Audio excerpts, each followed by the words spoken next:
What's up, everybody? It's Fabio Potent. You know this, bringing you guys today a Jujutsu Kaisen perfect preparation discussion. I want to talk about the past few chapters because, man, a lot has happened. We're going to be on break for a while. God knows when Gega's going to come back. Take your time. We're not in a rush or anything. I want to talk about Maki Zenin and some of the stuff that's happened because I got a lot to say. Because as hype as it is, I think there's some things that you could point out that was not the best thing about it, but there's also some really good stuff that I want to talk about. I want to talk about it all, the good, the bad, the ugly, the whatever. Without further ado, let's get straight into the video.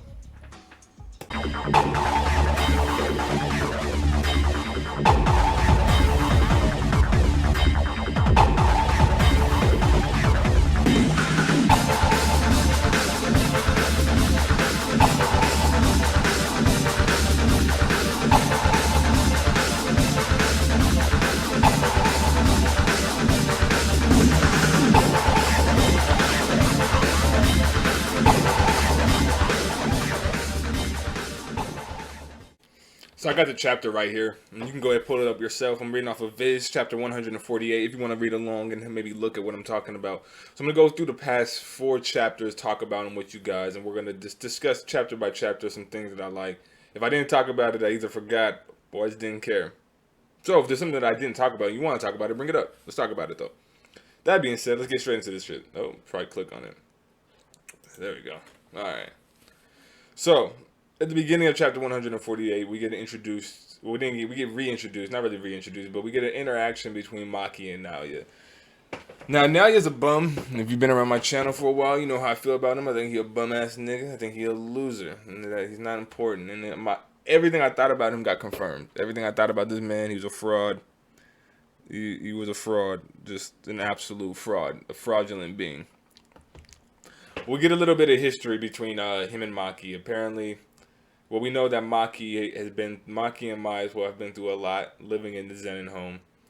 Apparently, Naoya over here used to beat on her when she was a kid and shit, bully her. So, and he's a bully to her and shit. And we get a pretty fun interaction because what I say? Oh yeah, we had a pretty funny interaction here because Naoya says, "Yikes, what a face! That ain't gonna heal. What are you gonna do, Maki?" And then Maki says something kind of funny. She was like, "You judge women by their faces. I thought you only looked at their asses," which I thought was kind of funny. Shout out to all my women with nice asses, though. We like girls with nice butts. But yeah, so we get an interaction between them two. Now he's just talking hella shit about Maki, calling her basically useless, saying that she's just gonna be a follow Megumi and Yuta Ukutsa or whatever Yuta, which actually is really an interesting statement from him. Because, I mean, he's not wrong. He's being an asshole about it. But I am also interested in to know, like, this guy, Maki, because I know she wanted to become the head of the Zenin clan, but can't be the head if there's no clan. But we'll get to that later. So, fast forward, we get introduced to Maki's mother, who was originally introduced earlier, like, the Zenin clan chapter. That's what the chapter was called, Zenin clan. That it was right after Shibuya incident. I remember, and we got introduced to this woman. Now, this woman, I didn't think that she would be this prominent a character or even relevant at all to the plot whatsoever. I thought she would just be like a random maid. But we now know that this is Maki's mother, which makes everything a lot more interesting. Her seemingly working for Naoya. It's very, very interesting. See, I guess I should get into my criticisms right now, actually, of some of this. We didn't get enough of the Zenin clan before this. We should have gotten more. We should have gotten, and I know it's a lot, right? Because writing a manga is hard. But we really needed just a few chapters, maybe not even a whole arc, maybe 5, 6 chapters of just focusing with the Zenin clan, understanding their politics, their family dynamic, how things are set up. And I was really waiting on that. I'm pretty sure a lot of people thought we were going to get a full Zenin arc. And now I don't know. Now it's going to have to be a flashback, which is like, it's whatever. I mean, it's still going to be good. But it's like, I prefer real time. And then what happens, happens. But I think because it's like, well, Maki's mother is working for Naoya. Naoya is a piece of shit. And all of this always makes me go back to when Momo was talking to Nobara in the Goodwill event. And she said to her, you know, being a woman in the Jujutsu world is tough. You have no idea what Mai goes through being a part of the Zenin family and stuff like that. We're getting more of that now, but we needed even more. because it's like, okay, now Maki's mom is working for Nalia as a handmaiden, but why? Like, I understand like maybe like the traditional Japanese family setup, but still, I would have liked for that to be broken down so I can immerse myself even more and care, because I don't like it when something is there and you like it, but you gotta fill in the blanks for yourself. I know a lot of people would tell you that, oh, it's good, you know, I can sum it for myself, but even if I like something, but I have to justify it through my own means, I'm like, I think we should have gotten more of the Zenin clan. But we get Maki's mom here, and we get Maki's mom here. We get a little flashback of Maki and Megumi talking about infiltrating. And I guess I should talk about this too.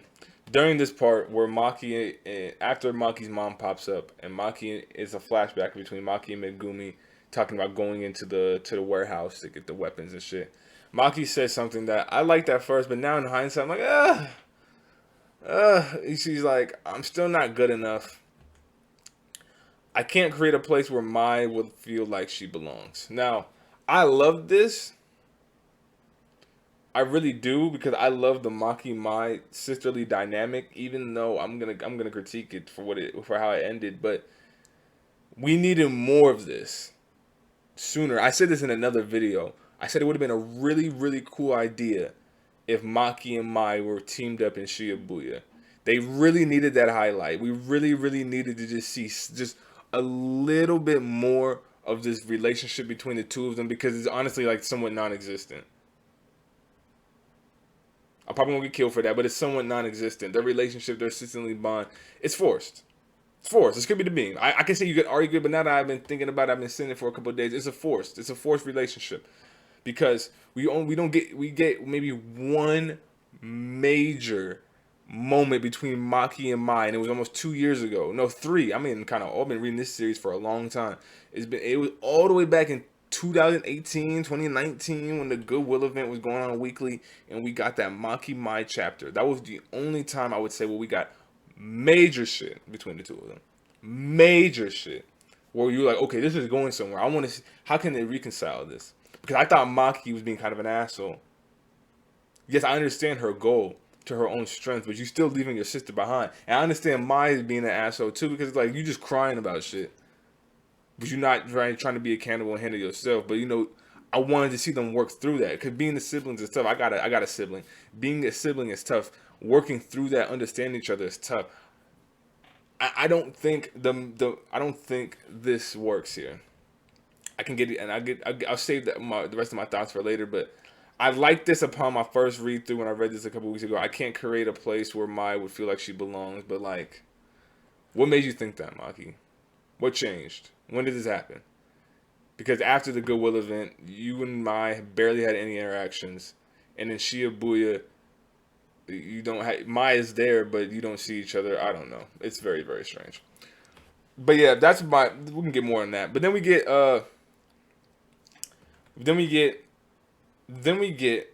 Mai's mother. I mean, Maki and Mai's mom again, and this is when we get revealed that she is her mother. And she says, "For once, make me glad that I gave birth to you." Maki. Very interesting situation, and it goes back to what I said earlier about why we needed more of the Zenin clan. I want to see more of the Zenin clan, this family dynamic. How does someone end up working for? Because Nalia is Naobito's son, and we I'll explain it more actually in just a second, so we can just fast forward a little bit. So we get this, yeah. So we get Maki's dad, and now I'm going to talk about what he says, because he says I couldn't become the head because of my worthless children. Naobito or whatever was the head of the Zenin clan. Nalia was his son. So even though this dude and Naobito were brothers, he still had his wife serve Nalia, who was Naobito's son. And it's stuff like that. I'm like, okay, we need to get more of this family dynamic. Because why? Is it just power? Is it just a power dynamic? Is there something in Japanese culture that I'm not understanding? And I just wish sometimes mangaka would go a little bit more into that detail. I wish that we got a little bit more of the Zenin clan, because Maki's dad is Naobito's brother, but Maki's dad's wife works and serves Nalia. It's just interesting. I just want to know why. But we get the first and one of the first and last times we see Maki's dad. It's just, bro, This is why we needed a flashback. I'm just wait. I'm gonna wait until I get to a certain point. So we get Maki's dad randomly. We never met this nigga before. Here he is. They know he's planned ahead, and the Naoya and them have found a loophole that Satoru Gojo. I think what was it? It was right after the Shibuya event. Here it is. Satoru Gojo has been deemed an accomplice in the Shibuya incident, and thus permanently exiled from the Jujutsu world. Furthermore, removing his seal within is considered a criminal act. So they will be using this rule to make Megumi, Mai, and Maki criminals and have them stripped of his clan head title. And they send this dude to go kill his own daughter. And it was his idea. Now him and Maki, they do their cool shit, but I'm not really here to talk about the power scaling or anything. But yeah. And he says, and he's just such a loser, Maki's dad. He's like, do you know why I don't have the power to become the clan head? It's because my older brother, and you say, do you want to know why my older brother was the clan head and not me? It's because my children are useless. Which was, I didn't like that. That was lame. I'm pretty sure nobody liked that. I thought that was whack though. Like, goddamn, nigga, you supposed to carry your kids. These dudes over here a loser. Oh, your kids hold you back. Oh, your kids. He's like, yeah. He does say some cool stuff though about how he got Maki into range. How he's a Jujutsu sorcerer, not a meathead, which I thought was kind of funny. But yeah, man, he's just being a fucking loser. I don't even really want to talk about this guy because he's just a bum. Nothing I say I agree with him with actually at all. He's just talking about how his kids are holding him back. I couldn't become the head. No, you couldn't become the head because you was a bum, nigga. That's why. But yeah, in chapter 149, there's only two things to talk about really that are important: the ending and the middle. So I guess I'll go on my rant a little bit or whatever. So we get to the middle of the chapter, and we get Maki and Mai, and they're in this weird space. So we're in chapter 149, and they're in this big space. They're in this created space that I believe Mai created because Mai's power is creation. She can create anything, but it takes, I think it takes like a lot of blood or health or something from her. Because I remember in the Goodwill event, she created the one bullet after firing an extra one, which was actually pretty cool. But it is what it is. And she was explaining that once she's heavily injured, so once she makes this, that she dies. Basically, just talking about how them two being twins was holding back Maki from her true potential. And that's maybe why she didn't get the curse technique. She says, for us twins, she says, to gain something, you must offer something. And I'm just not talking about a binding vow. In the same way, suffering makes us stronger. For us twins, that rule doesn't apply. After all, curse techniques treat identical twins as one individual. Get it? So, I kind of do, I kind of don't, though, I'm going to be honest. I didn't really get it when she was saying. I was like, wait, what? I just assumed, okay, you was born in the same womb. It gave the curse energy to Maki, so you guys are the same. I have no idea. But Mai sacrifices herself for Maki. She creates this space and she creates this curse, because it's ultimate curse to a weapon, and then she dies. And then we get one of the more hype moments in this series. Maki's father approaching Maki. He says, "My body remembers, but I tried hard to forget this fear." This nigga killed his own daughter, by the way, and it's very strange. I love Kaisen because it's edgy, but I didn't think we'd ever get to this level where people are just killing their kids. And then yeah, Maki has officially become like Toji Zenin. A lot of people thought this would happen, and it did. Now, I will say this actually before I continue. I did not think Toji was going to be this important to the story. And not like he was not going to be non-existent, but it seems like he's a key factor to the end game and things happening right now. Because it just, I remember when Yuki Tsukumo, when they went to go meet, I forget his name, like the guy that became one with the cursed spirit at the bottom of the school. I forgot this nigga's name. God damn it. Master Tengen. When they went to go see Master Tengen, I remember Yuki saying that when Toji appeared, things became distorted. I didn't think that he would be this important, but now it all makes sense because of fucking Tsukumo Kamo. No, what's his name? I forget this nigga's name. It's like the ultimate villain. Hold on, he's like the ultimate villain now or whatever. Hold on, it's like Kamo something. What's his name? Hold on, I'm gonna find it. Just you wait. Hold up. Ah, yeah, I believe it is. Hold on. No, what is this nigga's name? I forgot. It's not Noritoshi Kamo because Noritoshi Kamo was one of the family members and he took over the. What is? I forget his name. The ultimate villain guy don't make sense with his plan with the human evolution, Ghetto's plan, and Toji. But I just did not think he would be this prominent of a character. Like he's really coming up. He's really important to the lore. Yeah, but Maki's dad gets one shot. I knew it was gonna happen immediately. He gets folded like a blanket, nigga. Immediately folded. Wasn't even the competition. An absolute joke. Now, back to when I said the Maki Mai plotline feels forced. This is what I was talking about. And I don't like it at all. You say that you gonna create a world from. It's just like I don't know. You can't start caring right when the character dies because it doesn't mean shit to me. And it's hard. I like Kaisen. I like these characters. I want it to be good, but it's not. It could have been better. The Maki Mai plotline is really not that good at all. Actually, low key, if I wasn't such a fan of the Kaisen, I probably would have just called this some bullshit and an asshole. Because think about it, just Mai dies and Maki becomes a fucking god. That's basically what happened. That's basically what happened. Mai died after barely getting any screen time, barely doing anything. They barely get any development as sisters. We really don't see that resolution happen on screen. And this goes back to what I said. I think it would have been a better idea if they were partners in Shibuya. Maybe Maki is like, hey, I'm a meathead. I'm strong as fuck, Mai. I'm way better than you. I can defeat this opponent by myself, but she can't. So her and Mai have to work together to defeat a strong opponent. They learn, they grow as sisters, and something happens. I'm not an author, but I think that would have been a much better way to handle the Maki Mai plotline. And then you can kill her off. I'm satisfied. I got what I got. I wish we would have maybe got more of Maki and Mai, but if you do that in Shibuya, it doesn't even have to be a super strong endgame foe, because you had mad niggas fight. Mad niggas got fights in Shibuya. Some of them fodder. So I think a Maki Mai plotline in Shibuya would have been better fit. If the anime adds it in, God, I would be fucking. That's probably like the only time I would probably accept an anime only content is if they added in a Maki Mai plotline in the Shibuya. But I like Maki. I like Mai. It's badass, but when I think about it, I'm like, man, it's just what. It could have been better.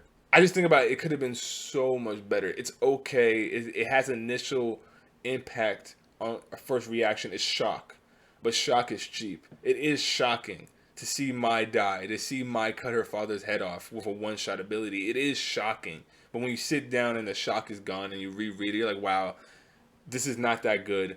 It's low-key kind of an asshole.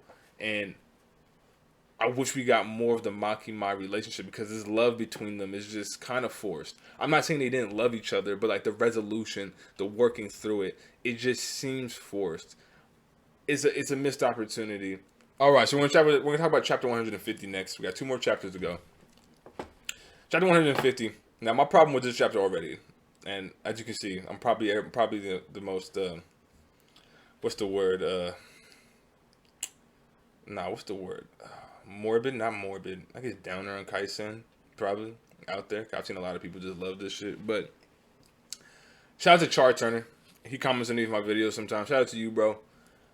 Now I say that these dudes was fodder. These random ass niggas. This Master Jinchi. What are these dudes called? The High. I think that's what they called. The High. Yeah, the High.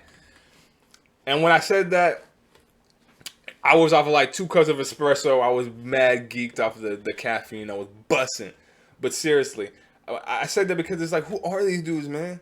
Like, this dude look like a Gundam Wing character. I don't know who this dude is. He just like, when I saw Ogi, and when I saw Ogi way back in the Zenin clan chapter, I just knew he was gonna be a bum. And hold on, I gotta see something real quick. Okay, so I was right. Okay, I didn't realize that, but all the way back in chapter 138, that was Maki's dad. Ogi Zenin. We just didn't know. Oh, okay. And then I think back, okay. Yeah, I knew these niggas was gonna be fodder. I just knew from the character designs. I was like, nah, these is not dope characters. But this is also a problem that I have with this. It's hard for me. Jinchi? Who is this dude? Who is this Gundam Wing character? Who is this dude? I don't even know him. I'm putting myself, who are these guys? Like, they get introduced and folded in one chapter. Like, look. And this is why I say we needed more of the Zenin clan. Because Maki invades the Zenin, and we get introduced to all these characters. Now Bokai, Jinchi, Ogi, Naoya, Gundam Wing character. And then we get introduced to this unit, the Kukuro unit. Forgive me, do I look Japanese? But Zenin males who do not possess curse techniques and are required to join as a lower branch of the high is numbers. Hold on. Yeah, his numbers undergo grueling martial arts training day and night. Maki was a member until she entered Jujutsu High. Why are we just not hearing about these guys? And Maki, she folds them. It was hype. Don't get me wrong. I can't wait to see this animated. It's gonna be clean. It's gonna be like some Kill Bill shit. She's like in the dojo kind of style, like the traditional Japanese home. Gonna be killing everybody. But it's hard for me to get hyped because we get introduced to a bunch of units, a bunch of characters, and they die immediately. They die. We don't see them ever. They're dead. They're dead. Ogi introduced, folded. The Kurko unit, Maki folds them instantly, kills them all, murders them, butchers them, and yeah, it's a low diff. And then this chapter is pretty fast, actually. It's just nothing but meathead action. There's really nothing to talk about except for the characters that get introduced and then killed immediately. So characters didn't get introduced, killed immediately. We get introduced to Chujuro. This is a guy who has like golem hands, I don't know. And we get introduced to the High. The High, a group composed of people who have been recognized as possessing skills of semi-grade 1 or higher, according to the criteria of Jujutsu High. They are the strongest sorcerers in the Zenin clan. Never heard of them. This is our first time seeing them. I don't even know who this guy is actually. Like the Gundam Wing character, I'm not sure if he has a name. I'm not sure if the Gundam Wing character has a name. He has a design, looks like a Gundam Wing character, but I'm not even sure if he has a name. But yeah. So we get the High. We get Jinchi, this fish-looking dude, and then Gundam Wing character. And they're supposed to be the strongest in the Zenin clan, right? And this is when I said they were fodder. And I guess if you call them fodder, it diminishes Maki's strength. But here's the thing. How am I supposed to care? How am I supposed to care when I've never seen these characters before? I've never seen them fight anybody. I don't know who they are. I've just seen them. All I know is that Maki murdered them. Maki folded them with no problem. These niggas were spamming curse techniques. It did absolutely nothing. I just can't get hype. It's lit, but I can't respect these dudes. And then we get the poorly drawn page. I'm not gonna critique this. Gege's not feeling well. I wondered as soon as I saw this, but yeah, it makes sense. Gege's not feeling well, so we get a bad drawn page. Don't worry, it will get cleaned up in the viz. But Maki, she kills the fish dude, and she kills what's his nigga's name? Let's look at the bums. I don't even know these dude's name. He kills Nobauki Zenin. They get cut in the throat, and I think his name is Chujuro, the fish dude. They get cut in the throat. She's fast. Is she really the same Maki? And then I don't know who Gundam. Oh, Ranta. That's Gundam Wing character's name. He uses his eye technique. It's really bad because it's not drawn well, so it's kind of hard to tell. But I think Maki, it holds Maki in place, but she looks crazy. I can't wait to see this drawn in the volume. To be honest, I just need this one panel cleaner. She's like, I can't hold her back, and then she fucks up his eyes, claws him, folds him, and then yeah. He says, "Don't mind me, Master Jinchi. The current Zenin clan exists because of Master Toji's whim. You must have noticed Maki has become the same as him. Right here, right now. Kill her." So, assuming Toji could have done the same thing, but he didn't. And this is why I'm kind of...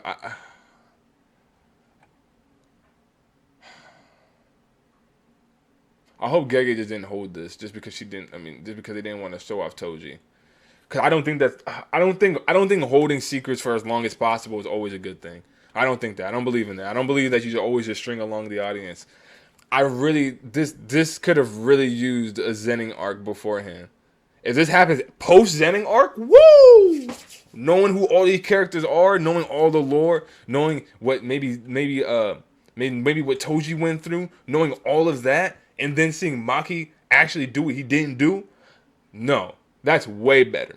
That's because then I can actually respect it. I know who the High are. I know about this Kurakura unit. I know about these other characters. I see maybe a young Ogi, a young Genshi put in work against something. I see Toji beat them or something. I see something else that makes me go, okay, this is the fin. And then we get this. And I can respect it a little bit more. Maybe not respect it, I can appreciate it more. But we're probably going to get the arc after, which is going to...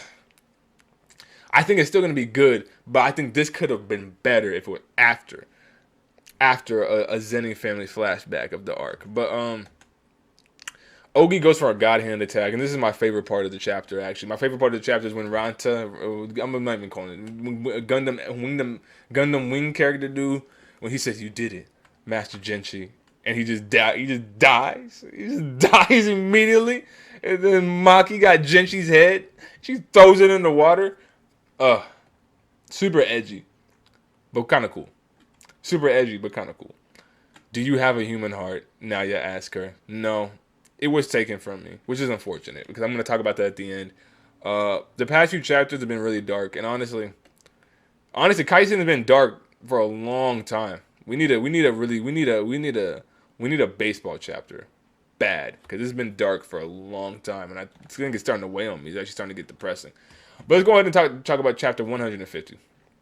So we basically got 2 more chapters after this. So chapter 152 is like 9 pages, but we can talk about it. It's kind of funny. Naoya, he gasses him up. He's talking about how he's a genius and how he hears about Toji and how he has no curse energy. And he says how pitiful that person must look. And then Toji just looks like a fucking demon god guy in a kimono looking like a fucking badass. Now Naoya and Maki are throwing hands immediately as soon as after we see fucking badass Toji. And something that went over my head until I just reread the chapter was Maki counting. She says 3, 4, 5, 9, 10, 11. Keep that in mind for the end of the chapter. Now Naoya, I don't like Naoya at all, but he says something. I'll get to what I say. I'm probably gonna get killed for it, but I'm gonna say it when I get to it. He says some stuff here that I actually kind of like. Now, he does his frame thing, and he's destroying Maki. The AoE, the blocks, looks crazy. He's going to be insane animated. You are not Toji. Maki is still counting. 6, 7, 8, 13, 14. The sign... Yeah, and then he's saying that nobody understood Toji except Toru and Gojo, and the only person on their level can be me. Because he sees that Maki is nearing that. He's just really beating the brakes off of her for a while. Like, really bad for a while. To the point where even Maki says, "This is bad. This is bad. This is very, very bad." No, I'm just playing. But yeah, he's beating her ass. And there's something that I like that he says. He says, "I won't stop. I won't make the same mistake as before," which I thought was pretty cool. Because when he fought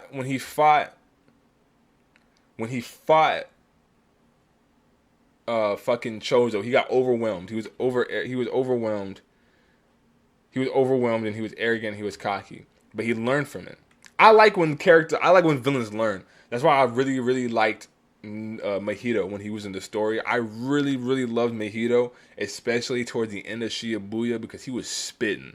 That nigga was spitting facts, nigga. When he activated Black Flash, understood that his power was beautiful, that he was a true curse, that yes. Oh. Mahito is so good. I need to make a video about him. Mahito is so good. But yes, I like that the villains in Kaisen think and actually grow. I won't stop. I won't make the same mistake as before when he got overwhelmed and countered and he got cornered by Chozo.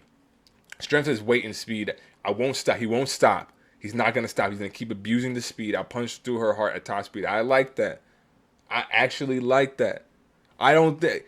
This is it. Now you still stink. You say some shitty things about women, but at least you fighting like this. I didn't like that over arrogant. Oh, I could beat up everybody. Nigga kept getting folded. But I did like this moment when he was destroying Maki for a little bit. And he understood how Chozo defeated him. I did like that he said, "I won't lose like that again." But we get one of my favorite panels of Maki. She's activating the Shira Nugata. Probably said that wrong, but I really, really like it. She squats down, opens her hands. And we get an explanation. In exchange for Mai's life, Maki had gained a body of steel that had broke away from cursed energy. Basically like Toji or whatever.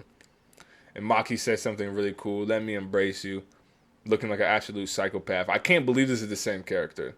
And we're going to talk about that at the end. But I cannot believe that this is the same character that we got introduced to. It's absolutely insane. Now he's going fucking sonic speed or whatever, supersonic speed. And he tricks her. He manipulates her. He tricks her. He's like, "I don't have to go head on. I don't got to do what you say." Yep. But something cool really happens here. Maki, now you remember when I said Maki was counting? This went over my head. This went over my head when I first read this chapter. I'm not going to lie to you. 24 times, right? You and Albuta aren't just fast. Something feels strange.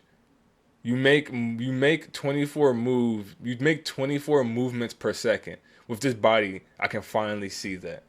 And it all makes sense now. Because I was wondering why she was counting. But it makes sense. She was counting the movements he was doing per second. 6, 7, 8, 13, 14. That's why the number would jump up like that. She was counting the entire time, and then she got it. She was like 24 movements per second. "I got you, nigga. All I need is this hat." And yeah, it reminds me of when Jotaro was getting his ass beat by Dio, and he's like, "Fuck it. Whenever this nigga pop up, I'm gonna throw this shit." So yeah, that's basically what happened. And just like Bellamy in One Piece, one shot.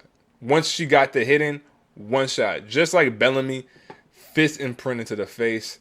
Just like One Piece, into the ground. Yeah. And then we get chapter 152, the last chapter not the last thing I want to talk about, but the last chapter.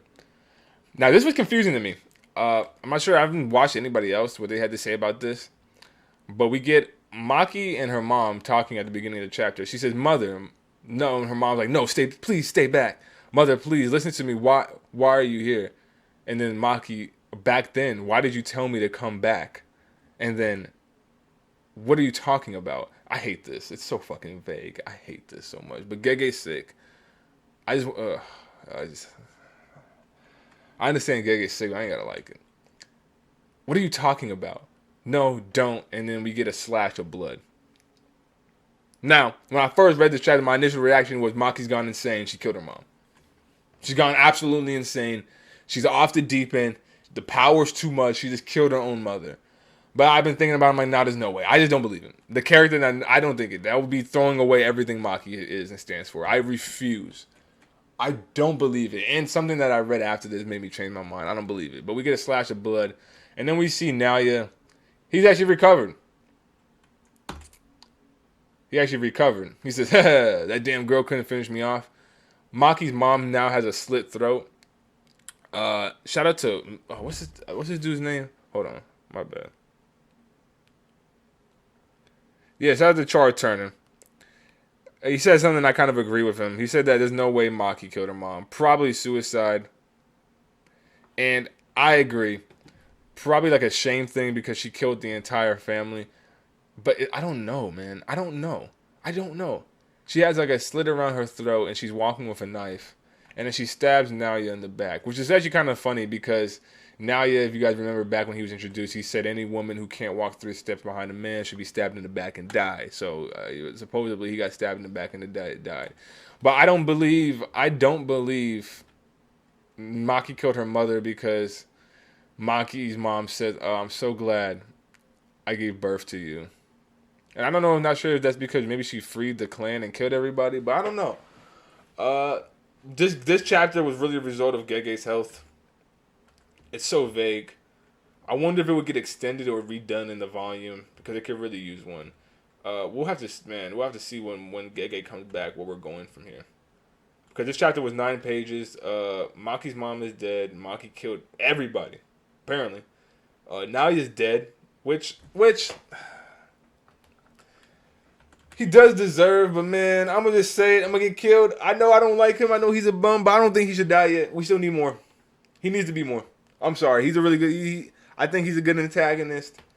I think he could have still had more of a role to play in the story. I guess Maki beating him makes more sense because he bullied Maki. But like I said, man, we don't have a Zenin flashback. So how am I supposed to know or care? Because right now, it feels like him and Megumi have more of a setup. It seems like Naoya versus Megumi was more set up than Naoya versus Maki. But if we got a Zenin flashback and we saw how Naoya treated Maki, then maybe Naoya versus Maki would have been the better fight. I think Naoya is actually dead. I don't think he's coming back. And if he does, then I would be surprised. But I don't think he's coming back. It's not like it's... I think it's actually unfortunate. I think it's unfortunate because I know we love Maki, but I don't think it's all there. I think there's more tension between him and Megumi. And how he went after Yuji. And other stuff. And I just think there's more there. I really do. But maybe not. That's it. I don't know. I think now he's done. I don't know if he's really going to come back. It's unfortunate. He was only in the series for a short while. Everybody hated him. I think he was a great antagonist because you did not like him. He was an asshole. He was over arrogant. He was pretty, which was unuseful. He was misogynistic. He was everything. I think he was a good villain. Or not really a villain because I don't know if he did anything particularly villainous. But like, I'm not sure he killed mass people. But he was a pretty good asshole. He was a good antagonist. I thought his powers were cool. I would have liked to see him fight Megumi. I think there's more set up there. Megumi being the head. But if we had gotten the Zenin flashback before this arc, and we had seen Naoya and how he treated Maki, that fight would have been 1,000 times more better. I'm just saying how I feel. If we had a Zenin flashback and we saw how Maki was treated by Naoya when they were kids, this fight and her being stronger than him, overcoming him, it would have been so much better. So much better. But yeah, Mai's dead. Momo's here. I don't know how the fuck Momo got here, which is unfortunate. It makes the most sense why Momo's here because I think her and Mai were the best friends. But I don't know, man. Once again, we really needed more of Mai. This fucking sucks. This sucks. It does. I actually really liked Mai. I know a lot of people like Maki more. I don't. I think Maki's really cool and I respect her, but I did not like her more than Mai. I thought Mai had a more... I thought Mai maybe would have had a more interesting character arc with her sister. But we'll never get it. Unless we get like reincarnation Jujutsu or something. But yeah, Momo's passed away. I mean, Mai's passed away, unfortunately. Which sucks. And yeah, I see a lot of anime onlys love Mai. I do too. I think she looks great. I think she looks like a snake, which makes her look kind of cute. But yeah, that's just me. But yeah, then we get a Gege box. Those from the Zenin clan who were absent that day would soon die violent deaths. 6 members of the High and 21 members of the Kuriko unit. Nigga, more niggas we ain't never seen dead. Ain't off screen. No residuals were found. They died, but trace amounts of cursed energy thought to originate from a cursed tool weapon were detected in the wounds. No, in the body's wounds. Days later, the Gojo clan and the Kamo clan proposed removing the Zenin clan from the 3 big families, but Jujutsu headquarters is keeping their verdict on hold. So now that we're here, I guess we can talk about some stuff. I know Gege's sick, and I know I'm going to get killed for that, but I know Gege's sick, but still. New chapter coming soon. I didn't even see that.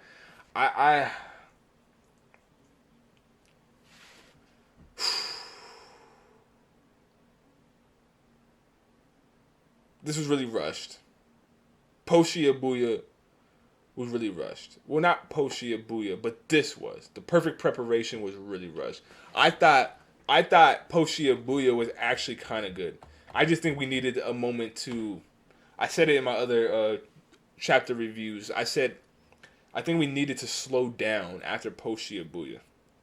We need to get some more slice of life stuff. We need to see the character interactions. We needed to see the results of the situation in Shibuya, the Jujutsu World's reaction, and we just got like a page of that. That's what we got. This is too fast. This is moving really fast. Maki is strong as fuck now, guys. I'm not sure if you know that. I'm not really into Kaisen power scaling. The power scaling in Kaisen is absolutely crazy. When I saw Gojo was like creating black holes and shit and like manipulating matter at a subatomic pace, I said, yeah, I'm cool. I'm just gonna read this series. I don't give a fuck about the power scaling. Niggas is mixing with molecules at subatomic levels. Y'all can keep that shit. But she's broken. Like broken. Like broken. Like Nalya's not a bum. Nalya's not a bum. He's not a bum. I guess the high aren't bums either. Even though we never saw them, they're not bums. These guys are very, very strong.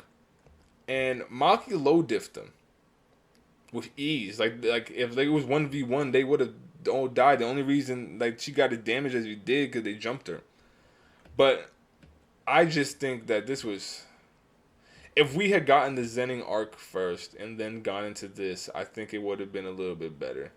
Maki and Mai needed more of a setup. I love him, and I wanted that plot line to be good. So I think that's why I enjoyed this chapter more. These chapters more than they really are good. If you don't care about Maki and Mai, or if you're not invested in that plot line, or you haven't been reading the series for a long time, and maybe that's something you always wanted to see, because I've always wanted to see that. I've been reading Kaisen since 2018. I've always wanted to see that Maki Mai resolution, and I didn't really get it, but I got some of it, so I was somewhat satisfied. But it's not that good. It's not that good. And if I wasn't such like a fan of that plot line, I probably wouldn't care about any of this. I can see a lot of people just not even like you could. I think I'm being pretty soft. I think a lot of people are there's probably a lot of people out there that are way harder on these last few chapters than I am. I understand that Gege's sick, but we gotta call it how it is, man. If the chapter comes out, I gotta judge it. If the chapter comes out and you give me the material, I have to judge it. I just got to. You gave it to me. I'm sorry. You gave it to me. It's unfortunate, but that's just the way that it works. And it's just okay. It's just unfortunate because I wonder if Gege's editors had seen the decline because of their health, and it said you should just take a break, slow down a little bit. And Gege's like, no, I got to keep going. And I think Gege said that they should have listened to their editors. I'm glad that they are, but yeah, they really should have. It is what it is, though. We have what we have. I'm not saying Kaisen is ass or anything. I'm just saying that I think that the perfect preparation arc was okay. If you're really invested in the Maki and Mai plotline, it was probably amazing. If you're not, you probably thought it was ass pull was okay. And if you're really just like whatever, you don't care about Maki or Mai, God, I can only imagine. If you don't like Maki or Mai, this is probably one of your least favorite chapters about Kaisen because it was just like. You don't care about the plot line. You don't know anything. You're probably not that super invested in maybe the Zenin plot line thing or anything like that. You don't care about how Maki feels or stuff like that. Like, I can see a lot of people not caring. I cared, but God, I just wish that it was just more, man. It could have been so much better. We could have had like if Mai and Maki had a moment in Shibuya, if we got the Zenin flashback. If we saw more of the High, we saw more of the Zenin family before the arc. Like we just saw them just do stuff. Like if the High came to Shibuya, like let's say Maki, all the High, Naya stays home. We don't got to see Naya, but Ogi and Genshi showed up. You know, that would have been dope. We could have seen them just fold some niggas and leave. I would have even if that happened, even if they just showed up for a chapter, fold some niggas and left. I can still be like, okay. I saw them do this in Shibuya. Damn, Maki, you did that.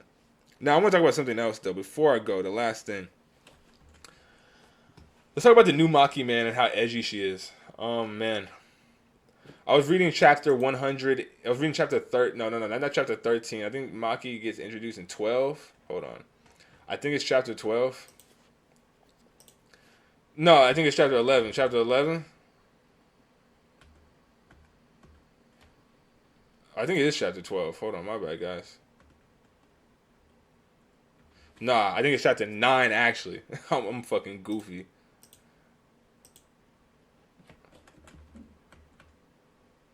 No, it is 10. It is 10. It's like at the end of chapter 10. Yes, okay. Chapter 10. I went all the way back. And oh my god, I got such a hit of nostalgia when I read this chapter too. It's just a different time in life. It was just a different time in life when Kaisen wasn't picked up by anybody. Nobody knew about the series. It was I guess it's just a little random like thought. I am happy that the series is super popular now, but it was kind of cool when nobody knew how dope it was, and it was just. But I'm just happy to see everybody like realize that what me some people always knew the series is fire. But chapter 10, we get introduced to Maki here, and man, I just forgot how funny earlier Kaisen is. We need jokes, bro. I was reading this earlier chapter. The series is so dark right now. Like, goddamn, it's so depressing. I went back and read this. It's so happy. I'm just happy. Like, you see the old Maki. She has her cute outfit on. She's holding her little sword in her bag, her cursed tools in her bag, and ever. She got the hair tied. She looks kind of like a nerd. Ah, good times. Good times. But yeah, it's just interesting. I'm gonna put a side by side between this Maki and the one that we have now. It just goes to show you that the series breaks people. This series breaks people. Out of all the people to change the most, probably Maki. I'm not gonna change. I'm not gonna call it character development because I'm not sure how much of her character has changed. Her demeanor has changed though. Like her demeanor, she's not. I don't know if Maki's gonna be as nice and like outspoken and make his jokes. Uh, I just think back to some of the earlier moments in this series, the dynamic between Maki and Nobara. Like, how is that gonna be now if Nobara ever comes back? If ever, like, fuck me. But if Nobara ever comes back, how is she gonna interact with this new Maki? Or maybe Nobara is the one that can help Maki get back on the right path. But yeah, I was just looking at the old Maki, man. So happy, so always smiling, big smile, big cute smile, a lot of gags, a lot of jokes, a lot of quotables. Yeah, yeah. And it's just it just makes me kind of sad to see what happens to our characters in the story. God, I'm about to reread Kaisen. These first 10, oh my god, it's just a hit of nostalgia, and it's just a hit of nostalgia. But chapter 18. This is when like Maki and Mai fight or whatever. And I wanted to read this. Cause I just wanted to read this real quick to see what she said. Cause I just remember this Maki just being so different. Maki, is it true what she said that you don't have any curse energy? And this is Nobara speaking. And then Maki says, it's true. I can't even see curses without these glasses. I use tools that have been imbued with a curse. I can't manipulate my own curse energy like everyone else. That knife that Itadori got must be the same. Then why did you become a sorcerer? To piss people off. Think about it. What if someone who looked down, think about it. What if someone who's looked down on, like me, became a great sorcerer? How would my family react? I like to see their faces. And she's just smiling and all happy and going for her goal. And then fast forward to when she does that, she just murders everybody and her family is absolutely horrified. So yeah, her demeanor has definitely changed. Maki is definitely a colder edgelord right now, and she went around murdering people. So now we know that Maki is a murderer. She killed her own camp. She's a family killer. She killed her own family. All of them, I'm assuming. Most of them, or maybe the numbers are dwindling down. And this is different than Itachi. It's not like the Zenins without here just trying to do a bad plan. I just like... Did they all deserve to die? Damn, like I get now you're your dad. All of them though? I guess they all conspired against you, but goddamn. I wonder what Megumi's reaction is going to be, and I also wonder if Megumi is going to have to do with any backlash from this. I guess that's the final thing I'll say before I go. With Megumi being the head of the Zenin clan now, and technically allowing Maki in there, giving her access, and then technically she killed everybody. I wonder if this will also make her a criminal, and how this will react to Megumi. Regardless, though, even though this wasn't the best and it could have been better, I can't wait to see characters' reactions to it. I hope we get some because I thought before there hasn't been in a while, but Kaisen has some pretty great character interactions. I hope we get more of that. And yeah, man, that was the perfect preparation discussion. It's probably gonna be like an hour-long video, but yeah, tell me what you guys thought about the perfect preparation. Was it justifiable? Was it good? Did you guys like it? Tell me what you guys thought about the Maki Mai relationship. Am I reaching? Am I tripping? Or did it seem forced? And just tell me what I think. Tell me what you guys think. Am I tripping? Am I being too critical on the series or on this perfect preparation? I know a lot of people gonna say Gege should give them a break, but I can't because the material is out. It's here. You got to judge it how it is. It's like a basketball player. If you injured, you gotta. If you injured, okay, you out there. We gotta. You hurt, but you out there. So it's like, fuck, man. I understand that Gege is not feeling well, but you still gave me chapters, so I gotta read them. I gotta read them and I gotta judge them. You know. So tell me what you guys think. Am I tripping? Was this good? Do people not like this? Have you heard anybody not like it? Have you heard anybody hate it? If you're a Maki fan, do you like this actually? Because I'm not the biggest Maki fan. I'm a Nobara guy. Just to let you know. So if you're a Maki fan, tell me exactly what you thought about this actually. I want to know from Maki fans. Did you like this? Do you like your new edgy Maki? I kind of don't. I think she's cool, but goddamn, man, I just think she's so fucking edgy. And I know that's crazy coming from a Nobara fan and a Kaisen fan in general, and a nigga who got Persona posters and shit, but I'm being so serious. I was like, this goddamn Maki, why are you so edgy? Especially with the mom scene. I'm like, did you kill your mom? Did you? We gotta know. I'm Fabio Potent. Like, comment, subscribe. Please let me know what you thought about my video. It was really long-winded, but there was a lot to talk about. Like, comment, subscribe, all that good shit. I'll see y'all in the next